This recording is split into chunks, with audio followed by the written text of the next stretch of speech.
They invited the class loser to the reunion after 5 years, just to mock him.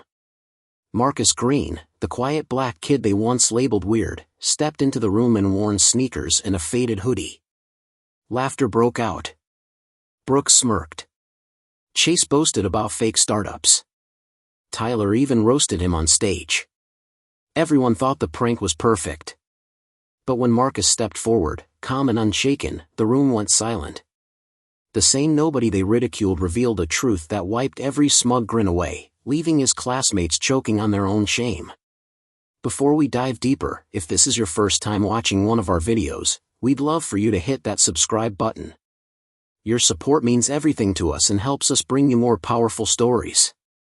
Stay with us until the end. And if this story resonates, share your thoughts in the comments and pass it on to a friend. Now, let's get started. The invitation arrived in a plain white envelope, buried under a stack of unopened mail in Marcus Green's small apartment. The handwriting on it was familiar, but stiff, like someone tried too hard to seem fancy.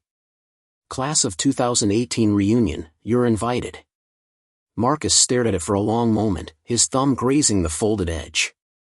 The venue's name shone in bold, Rutherford Academy Banquet Hall, the same elite school where he never fit in.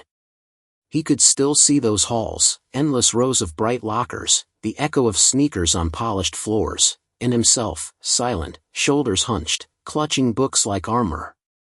The only black kid in a sea of white uniforms. He was brilliant, sure. Teachers said it. His grades proved it. But brilliance didn't stop the whispers. Weird kid. Won't survive the real world. Too shy. He'll never make it. Those words didn't hurt like they used to. Still, the memory had claws. Marcus set the envelope on the chipped table beside him. He should have thrown it out, let it rot with the junk mail. A faint smile pulled at his lips because he knew something they didn't. 5 years. That's all it took. 5 years since he left that school without a backward glance. 5 years of late nights with a glowing laptop, scrapped ideas, and endless coding marathons. 5 years of being underestimated until the world stopped doubting him. Now Marcus Green wasn't just the quiet kid they mocked. He was the CEO of a growing tech empire worth more than they could imagine. And yet, no one knew. He kept his life hidden from the noise. He glanced at the crooked mirror on his wall. His reflection looked tired but calm, hoodie stretched, sneakers scuffed. Nothing about him screamed success. And for the first time, he realized that was exactly how he wanted it. If they invited him to laugh, let them.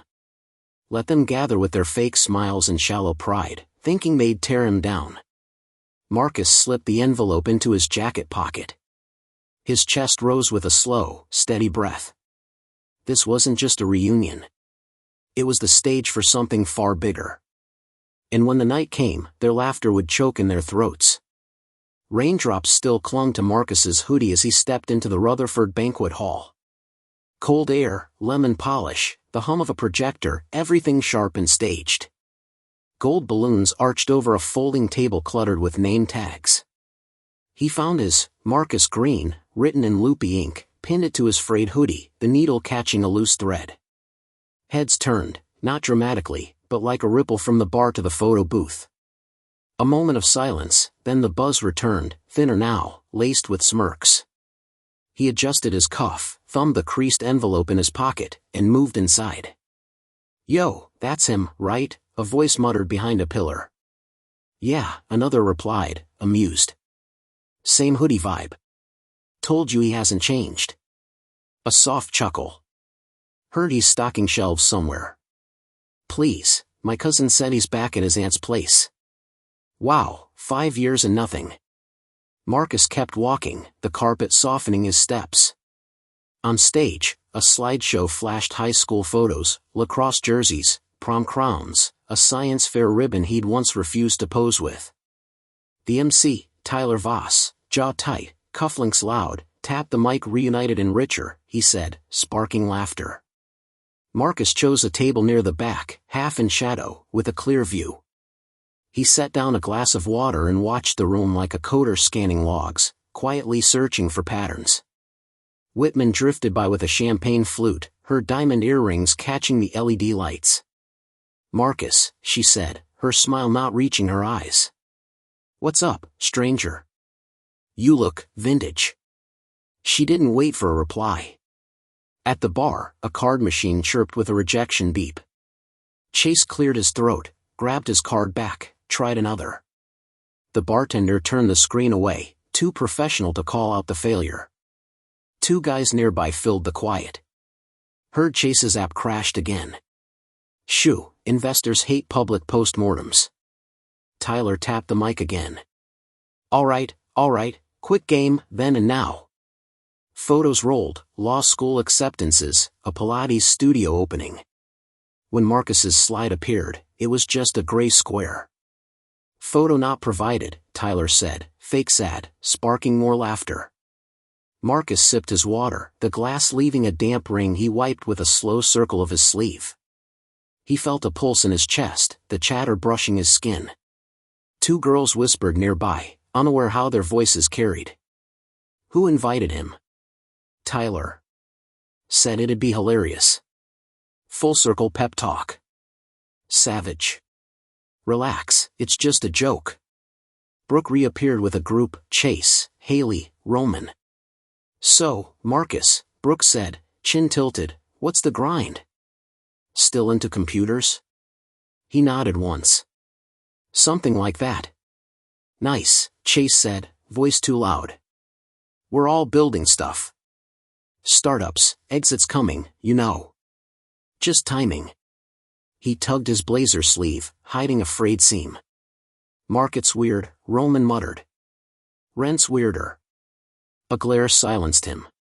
Across the room, a portable photo printer spat out glossy squares. The banner above the stage read, "Class of 2018, presented by Summit Gatherings and Clean Sandif." Marcus's gaze lingered there briefly, then moved on. No one noticed. No one ever looked where he looked. Awards started, paper certificates with gold borders. Best glow up. Most international. Biggest boss energy. Jokes stacked like Jenga, teetering toward cruel. Tyler's grin tightened when the laughs slowed. At the end, he held up one last envelope like a showman. "Honorable mention, most likely to still be different." Pause. "Marcus, you're around." Eyes turned. Someone coughed, the thin, cutting kind. Marcus let the silence settle. His heartbeat stayed steady. He slid his chair back with a soft scrape, stood, and gave a small nod that could have meant anything. "Thanks," he said, refusal, mercy. Then he sat. The mic moved on, jokes stumbling behind it. Around him, gossip wove itself anew. "Why'd he even come?" "Content," someone joked. "We need a villain or a mascot." "Nah," another whispered, softer, unsure. "He's calm." "That's not nothing." The projector hummed. Air vents whispered. Glasses clinked as people toasted their own stories. Marcus folded his napkin's edge into a perfect right angle, then another, patient hands crafting a tiny white square, waiting as the room revealed itself. The night dragged on, the room buzzing with hollow cheer. Music thumped from rented speakers, but it couldn't mask the cracks, voices too high when bragging, laughter too sharp when it faltered. Marcus stayed seated, still like the eye of a storm. A waiter passed with shrimp skewers. Brooke grabbed one without looking, tossing the tail into a half-empty glass. Chase ranted about seed funding in Q4 when his phone buzzed. He snatched it, eyes flickering, then dimming. "Just an investor follow-up," he mumbled, sliding it face down. The screen had screamed final notice. Whispers swirled around Marcus like smoke. "Did he Uber here?" "Nah, probably hitchhiked." "Look at those shoes. They're ancient." Each laugh grazed his back like cold fingers. Marcus finished his water, setting the glass down with care. His hoodie sleeve wiped the condensation ring again, the same slow circle.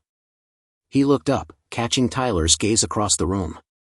Tyler, still milking the mic, leaning too hard on the spotlight.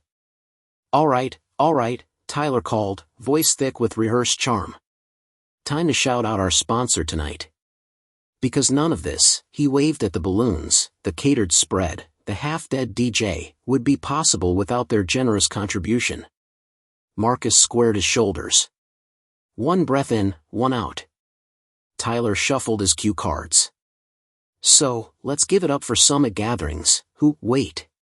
His voice faltered. The last card was blank. He frowned, then forced a grin. Well, they asked to stay anonymous. But hey, round of applause anyway. Polite claps followed, a few whistles. Marcus stood. The scrape of his chair on tile cut through the DJ's beat. Heads turned. He walked, steady and unhurried, toward the stage. The chatter faded, curiosity prickling in its place. Tyler's smile wavered as Marcus climbed the steps. He didn't take the mic yet, just stood, adjusting his sleeve, letting the silence stretch until even the clinking glasses stopped. Then, in a low, clear voice, he spoke. I want to thank you all for coming, Marcus said. His eyes swept the hall, not sharp, not angry, just steady, like a lens capturing everything. And I want to thank Summit Gatherings, which is really just me. Confusion flickered. A half-laugh sputtered, then died. Someone near the bar muttered, wait, what? Marcus pulled his phone from his pocket, tapped once. The projector blinked, the slideshow vanishing to black. Then, articles. Headlines. Press photos. Green Technologies raises $40 million in Series B funding. The new face of AI infrastructure. A Forbes cover, Marcus, 5 years older, sharper in a suit, but undeniably him. Gasps scattered. One girl whispered too loudly, that's him. Another stammered, no way. Photoshop. But the articles kept rolling, fact after fact. Marcus faced the sea of faces that once sneered at him in hallways. His voice softened, like sharing a secret. So, when you ask what I do now? Something like this. He pocketed his phone. The screen held steady on one line, estimated net worth $18 million. The silence that followed was different, not cruel, not waiting for a laugh. It was heavy, the kind that closed throats and made palms sweat. Marcus let it linger, then smiled, a small one, the kind that says the joke's over and you missed the punchline. For a moment, no one moved. The projector light froze the room, faces caught mid-expression, champagne glasses suspended. The laughter from minutes ago was a ghost no one wanted to recall. Tyler, still gripping the mic, swallowed hard, his practiced grin replaced by something tight, brittle, like thin ice cracking. In the crowd, Chase shifted, tugging his blazer. Brooke's champagne glass wobbled against her ring, bubbles fizzing too loudly. Whispers sparked through the tables. Is that real? Check your phone, man. Google it. I told you he was always different. A group near the bar pulled out phones, screens lighting up, blue glow painting disbelief on their faces. Confirmation spread like wildfire, Forbes, TechCrunch, investor lists. Marcus Green wasn't just successful. He was untouchable. And then came the shame. It rippled through them, arrogance collapsing slowly. The mouths that called him weird now stayed shut. The eyes that rolled when he entered couldn't meet his gaze. Marcus stood at the center, unmoved. He didn't raise his voice. He didn't need to. The silence worked for him now. At the room's edge, two classmates whispered, forgetting how sound carried. Why'd we laugh? Because we thought he'd never be anything. The second voice broke. Now he's everything we said he couldn't be. Tyler lowered the mic, the once confident host shrinking behind the podium. Marcus didn't glance his way. He let the truth settle like dust, slow, undeniable, impossible to brush off. The boy in rags wasn't the joke anymore. He was the standard. Marcus stepped closer to the stage's edge, his shadow stretching across the floor. His voice stayed steady, calm, no trace of anger or bitterness. You see, what you called weird was vision. What you called failure was patience. And what you laughed at became the reason you're standing in a hall I paid for. A few shifted in their seats, shame heavier than their suits. Brooke lowered her glass. Chase stared at the floor, lips parted, no words coming. Tyler gripped his cue cards, as if they could rewrite the moment. Marcus let the silence thicken, then gave a small nod. The difference between us isn't luck. It's what we chose to believe about ourselves, and each other. He stepped down from the stage, walked past stunned faces, and headed for the exit. No one stopped him. No one dared. The laughter that once targeted him echoed only in their memories, mockery turned into a mirror. Marcus left the hall, head high, the night air cool on his skin. The label of loser was gone forever. He hadn't just won, he'd owned the stage they tried to bury him on. Marcus walked out of that hall, proving every insult wrong without raising his voice. So, tell me, if you were in his shoes, mocked and underestimated, would you have revealed your success or walked away in silence? Drop your thoughts in the comments, and don't forget to subscribe for more stories that flip the script on arrogance.